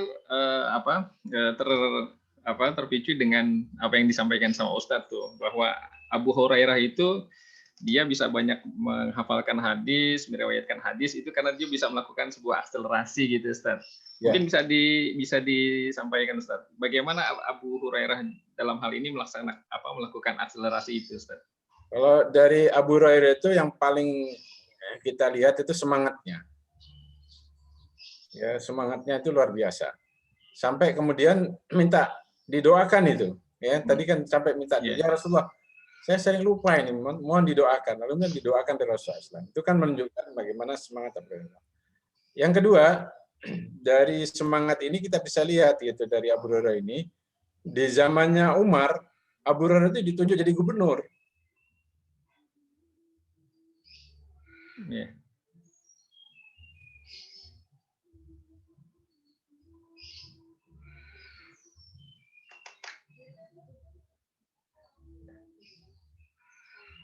Suaranya putus sambung lagi, Ustaz.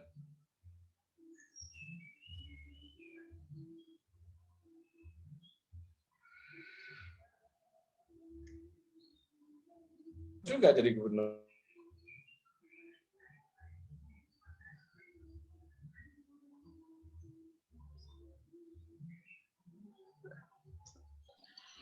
Suaranya tadi terputus, Ustaz. Jaringannya ini nyambung nih. Mudah-mudahan. Sudah didengar ya? Sudah, Ustaz. Nah, dari situ kita bisa lihat ya, jadi subhanallah, semangat inilah yang kemudian bisa mempercepat akselerasi. Ya, saya melihat ya ada seorang dosen di Kanada itu orang Jepang, dia dosen tentang agama Islam, luar biasa. Orang Jepang, dan dia belum jadi Muslim gitu. Dia bisa berakselerasi, bisa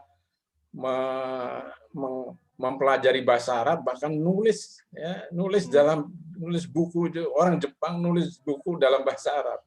Jadi dosen di Kanada, itu luar biasa. Tapi saya tidak membaca di akhirnya apa dia masuk Islam atau tidak. Tapi dia menjadi pakar tentang keislaman itu di Kanada, dan dia nulis dalam bahasa Arab. Nah, ini harusnya kita sebagai Muslim bisa gitu. Para ahli, sering saya dengar kan, kenapa orang Arab itu bisa melakukan akselerasi karena bahasanya gitu. Hanya ilmuwan, orang Arab yang berlatar belakang ilmuwan yang kemudian jadi ulama itu diantaranya kan terbantu oleh faktor bahasa. Tapi itu akhirnya menjadi alasan bagi kita itu. Bahasa itu jadi alasan. Tapi kenapa hambatan ini nggak dilangkahi gitu, nggak dilewati. Nggak ada hambatan. Masa bisa menguasai bahasa Prancis, bahasa Inggris, bahasa Jerman, dan lain sebagainya. Kenapa nggak belajar bahasa Arab? Ini padahal bahasa Arab itu lebih mudah dari bahasa Jepang. Saya pernah tanya pada Dr. Sumitro itu ya. Sampai itu yang penemu alat kanker itu. Kata beliau, bahasa paling sulit itu bahasa Jepang, Ustaz, katanya. Waktu itu saya ketemu dengan beliau itu waktu mau seminar di Australia. Bahasa sulit itu paling sulit itu bahasa Jepang. Dia bisa menguasai itu. Kenapa nggak belajar bahasa Arab gitu? Nah ini jadi jangan juga ngikutin itu jadikan hambatan. Masya Allah kalau para pakar saintis ini belajar bahasa Arab dan menguasai tafsir, insya Allah akan lahir ilmuwan-ilmuwan seperti yang kita dengar di masa dahulu. Imam Bukhari, Imam Muslim, Imam Ghazali itu bukan orang Arab. Itu orang asing semua itu. Ya, Imam Ghazali orang Iran, Imam Bukhari namanya saja Bukhara di Soviet sana. Jadi banyak ulama-ulama hadis itu yang tidak berasal dari Arab. Nah, ini harus kita lewati ini hambatan bahasa ini. Jazakumullah khair. Jazakallah ya, Ustaz. Masya Allah ya. Jadi Bapak Ibu jangan belum terlambat, Ustaz ya, kita buat belajar bahasa Arab, Ustaz ya. Belum. Mana lebih mudah belajar sudah jadi saintis, ilmuwan, lalu kemudian tinggal belajar bahasa Arab dengan orang yang menguasai Arab tapi belajar sains dan teknologi dan lain sebagainya. Saya pikir lebih mudah belajar bahasa Arab. Baik, insyaallah Ustaz. Jazakallah khair. Untuk berikutnya ada pertanyaan lagi, Ustaz, dari Ibu Laili Fatimah. Masya Allah, ini semangat bertanya ini ibu-ibu semua. Betul, Ustaz nih. Ini Ibu Laili Fatimah, setiap sesinya Ustaz selalu ada muncul pertanyaan ya, Masya Allah ya. Alhamdulillah. Assalamualaikum warahmatullahi wabarakatuh. Tanya Ustadz, faktor apa saja yang menjadikan Rasulullah SAW sesudah hijrah ke Madinah bisa langsung diterima sebagai pemimpin di tengah masyarakat Madinah saat itu? Demikian, Ustadz. Karena sudah ada pengkondisian sebelumnya. ya tidak kemudian ujuk-ujuk datang. Kan pengkondisiannya dari Bai'ah Aqabah yang pertama, kemudian Bai'ah Aqabah yang kedua, kemudian yang bertugas mengkondisikan ini kan Mus'ab bin Umair. Sampai kemudian pada Bai'ah Aqabah yang kedua itu Mus'ab bin Umair menyampaikan laporannya, ya Rasulullah, hampir di setiap rumah Madinah itu sudah ada yang masuk Islam. Jadi sudah kondusif gitu.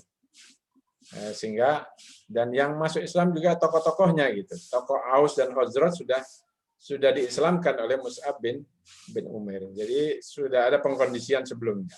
Pengkondisian ini dilakukan sekitar 2 tahun lebih. Ya, 2 tahun lebih. Bai'ah Aqabah pertama, dari Bai'ah Aqabah yang pertama itu Rasulullah mengirim Mus'ab bin Umair, kemudian Bai'ah Aqabah kedua, persiapan kedatangan Rasulullah SAW ke Madinah. Total ya sekitar 2 tahun lebihan gitu pengkondisiannya. Itu sebabnya maka kemudian Rasulullah SAW sudah datang ke Madinah, sudah ditunggu-tunggu atas informasi yang disampaikan oleh Mus'ab bin Umair. Betul. Baik, terima kasih Ustaz. Berikutnya masih ada nih Ustaz ya. Ini Betul. dari Pak Syahrul Ramadan. Assalamualaikum warahmatullahi wabarakatuh. Ustadz, afwan mohon doanya semoga saya bisa menghafal hadis. Syukron. Amin. Minta didoakan ya Ustadz nih. Masya Allah Amin. ya. Allahumma yassirhu fi hifdzil hadis. Amin. Insya Allah doanya buat kita semua Ustadz. Menghafal hadis. Insya Allah ya. Kalau tadi Abu Hurairah minta doanya sama Rasulullah, kalau kita minta didoakan sama Ustadz nih, insya Allah ya. Amin. Amin. Amin. Jazakallah khair. Barakallahu fi ilmika. Insya Allah. Selanjutnya kita masih ada waktu nih Ustadz nih. Ya, masih ada 2 pertanyaan lagi. Ya dari Bapak nih Ustadz Ahmad Mutawali nih dari Serang. Nah. Assalamualaikum warahmatullahi wabarakatuh. Afwan Ustadz, bagaimana memanage waktu yang kondusif seperti Rasul dalam tempo singkat bisa mengajar dan melaksanakan program harokah ilmiah dan dakwah, program harokah jihadiyah gitu, dan atau kital, bahkan saat bersamaan mereka bisa melakukan harokah ma'isyah dan lain-lain, sehingga waktu yang singkat 13 tahun di Mekah dan 10 tahun di Madinah itu bisa mendapat sukses besar dunia akhirat. Demikian Ustaz. Salah satu rahasia berkah waktu itu ikhlas. Ya. Biasakan ikhlas. Ya. Kalau ngajar pesertanya sedikit sama semangatnya, ikhlasnya dengan pesertanya banyak. Ya. Kalau lewat Zoom ini kan kita nggak lihat semuanya, lihat paling 6 orang, tapi sama tetap semangat. Oke. Walaupun pesertanya sedikit, tetap ikhlas sama, semangatnya juga tetap sama. Saya melihat ya itu diantara rahasia keberkahan waktu Rasulullah dan para sahabat itu, semangatnya sama. Ya, sehingga itu akan menjadi keberkahan, ya sebab keberkahan waktu kita sehingga kita bisa mengerjakan banyak hal gitu. Subhanallah, kalau kita lihat para ulama juga waktunya luar biasa. Kalau dihitung dengan ilmu yang dihasilkan itu tidak matching gitu. Bagaimana seorang ulama bisa menulis sekitar 40 buku gitu.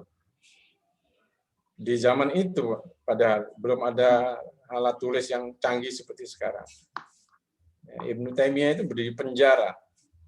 Bahkan ada seorang ulama yang dipenjarakan oleh, saya lupa namanya, dan bukunya sampai sekarang masih jadi kajian, tapi di madhab, bukan madhab Syafi'i.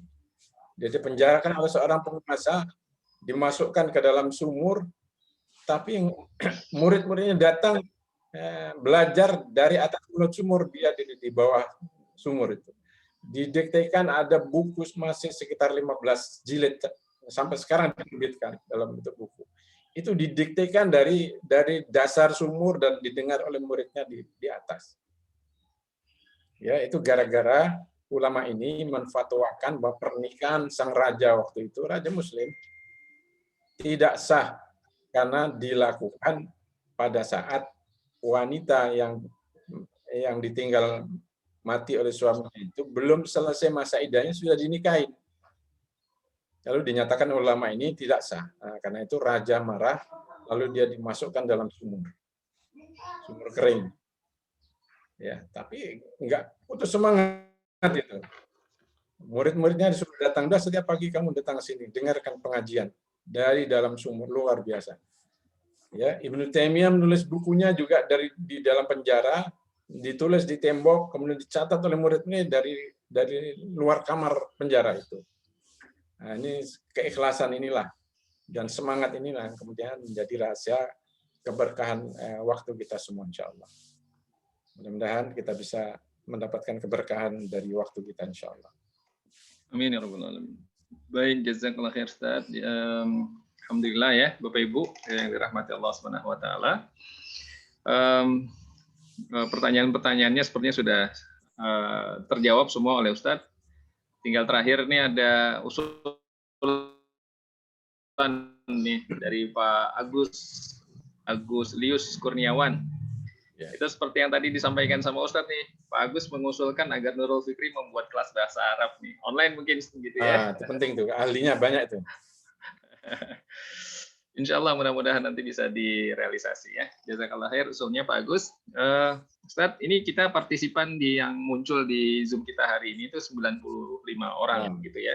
Tetapi ini juga kita ada live streamingnya di YouTube gitu. Jadi insya Allah mudah-mudahan apa yang disampaikan di dalam majelis ilmu kita hari ini dan yang sebelum-sebelumnya gitu dan juga yang akan datang akan lebih banyak orang yang kemudian bisa mengambil manfaat dari majelis ilmu ini gitu ya.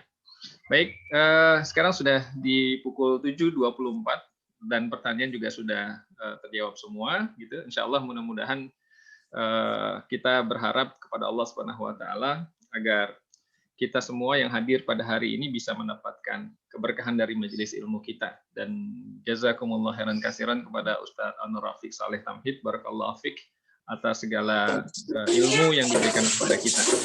Ya, jadi insya Allah mudah-mudahan kita sudah mulai terbuka nih bahwa ilmu yang diberikan ini jauh lebih berharga daripada harta gitu Ustadz ya, insya Allah. Ya, betul. Baik Ustadz, sebagai penutup mungkin mohon kesediaan Ustadz untuk memimpin doa. Kita baca Al-Fatihah. A'udzubillahi minasyaitonir rajim. Bismillahirrahmanirrahim. Alhamdulillahirabbil alamin. Arrahmanirrahim. Maliki yaumiddin.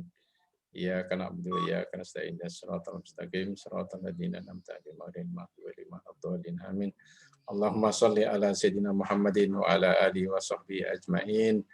Rabbana dhalamna anfusana wa illam taghfir lana wa tarhamna lanakunanna minal khasirin. Rabbana la tu'akhidna in nasina aw akhtana. Rabbana wa la tahmil alaina isran kama hamaltahu 'alal ladzina min qablina. Rabbana wa la tuhammilna ma la taqata lana bih. Wa'fu anna waghfir lana warhamna anta maulana fansurna 'alal qaumil kafirin. Rabbana hab lana min azwajina wa dhurriyyatina qurrata a'yun waj'alna lil muttaqina imama. Rabbana Allahumma barik lana fi ilmina, Allahumma barik lana fi jami'i umurina, Allahumma khtim lana bi husnil khatimah. Rabbana atina fid dunya hasanah fil akhirati hasanah wa qina adzabannar. Subhana rabbika rabbil izzati amma yasifun wa salamun alal mursalin walhamdulillahi rabbil alamin.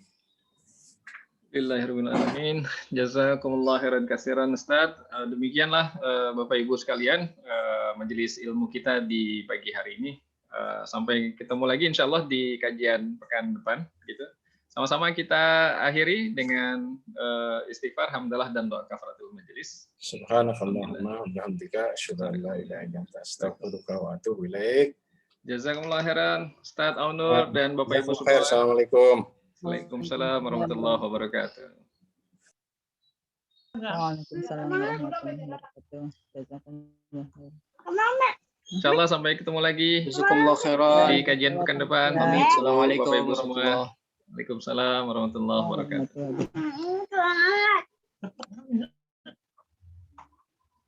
Kanan.